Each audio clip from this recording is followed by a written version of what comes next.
Okay ચલો, તો આપણે આજથી જે 11મા ધોરણની ભૂગોળ જે છે જિયોગ્રાફી એ સ્ટાર્ટ કરીએ. 11મા ધોરણની ભૂગોળ અત્યંત મહત્ત્વની છે. એ મેં તમને જૂના લેક્ચરની અંદર સમજાવી દીધું છે કે એ અત્યંત એટલે અત્યંત મહત્ત્વની છે. બરાબર.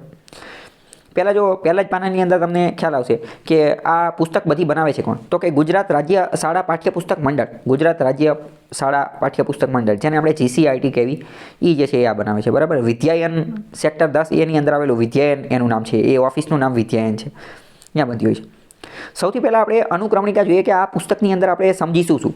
તો અત્યંત મહત્ત્વની પુસ્તક બનાવેલી છે, ડિઝાઇન કરેલી છે. પહેલાં આપણે જોઈશું કે ભૂગોળ એક વિષય તરીકે, એટલે કે ભૂગોળ એક વિષય તરીકે કઈ રીતે બની ગયો. પહેલાં એટલું સમજવાનું કે કોઈ પણ વસ્તુ હોય ને એ કંઈ તાત્કાલિક એક વિષય ન બની જાય.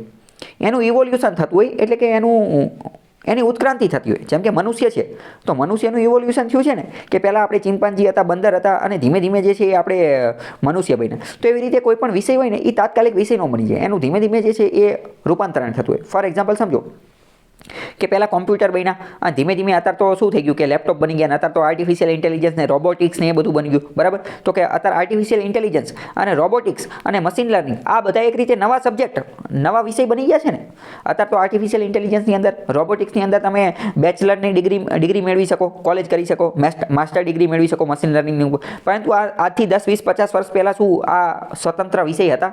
તો કે ના નહોતા. બરાબર. એવી રીતે તો ભૂગોળ એક સ્વતંત્ર વિષય તરીકે કેવી રીતે બન્યો એ બધું જોઈશું. પૃથ્વીનો ઉદ્ભવ અને ઉત્ક્રાંતિ. ઉત્ક્રાંતિ એટલે કે ઇવોલ્યુશન. અત્યારે મેં કહી દીધું. ચલો, અહીં હું તમને એક મહત્ત્વની વાત કહી દઉં. આપણે કીવર્ડ ટેકનિક પહેલાં જ લેક્ચરમાં સમજી ગયા હતા. કીવર્ડ ટેકનિકને કહેવાય આપણે અહીંયા એક કીવર્ડ જોઈએ ઇવોલ્યુશન. ઇવોલ્યુશનને ગુજરાતીમાં કહેવાય ઉત્ક્રાંતિ.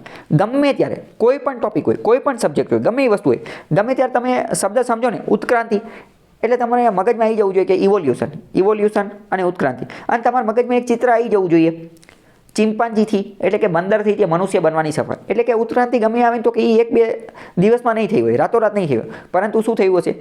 તો કે એક બહુ લાંબી ઘટના હશે, અને એ લાંબી ઘટનાના અંતે જે છે એ આપણને પરિણામ મળેલું છે. ફોર એક્ઝામ્પલ, આપણને આઝાદી મળવી, તો આપણને આઝાદી મળવી એ કંઈ ઉત્ક્રાંતિવાળી વાત કહેવાય ને, કારણ કે રાતોરાત મળી ગઈ ન હતી. જેમ કે આર્ટ એન્ડ કલ્ચરની આપણે અંદર જોઈએ તો એમાં પણ મંદિર નિર્માણની પ્રક્રિયા, તો મંદિર નિર્માણની પ્રક્રિયા પણ એવી જ હતી ને. અત્યારના આપણે જે મંદિરો જોઈએ છે તો એ તાત્કાલિક કોઈ એવા મંદિર નહોતા બન્યા. પહેલાં તો ખાલી એક ચોરસ મંદિર બનતા હતા, અથવા તો પહેલાં તો ખાલી પથ્થર જે છે એ લગાવી દેતા હતા. પથ્થર નીચે ખોળી દે અને એની ઉપર સિંદૂર ને તિલક ને એવું બધું કરી નાખે. પછી ધીમે ધીમે જે છે એ બહારની કમ્પાઉન્ડ વોલ ને એવું બધું બનવા માંડ્યું. પછી નાના નાના મંદિરને, મોટા મંદિરને, ઉપરની છત ને, 2 માળના 5 માળના. ઇન શોર્ટ ઉત્ક્રાંતિ થઈ કહેવાય એને. તમારે શું કરવાનું? ઉત્ક્રાંતિ શબ્દ આવે ગમે ત્યારે એટલે ઇવોલ્યુશન એ કીવર્ડ યાદ કરવાનો અને મગજની અંદર ચિત્ર ઊભું કરવાનું. કયું? ચિમ્પાન્જીમાંથી મનુષ્ય બનવાનું. ઓકે. હા. પછી પૃથ્વીની આંતરિક સંરચના આપણે જોઈશું. Internal structure. આંતરિક સંરચના કઈ છે? આંતરિક સંરચના છે ઇન્ટરનલ, એટલે કે ક્રસ્ટ ને, મેન્ટલ ને, કોર ને એ બધું. બરાબર. પૃથ્વીની અંદર ભૂગર્ભમાં શું રહેલું છે.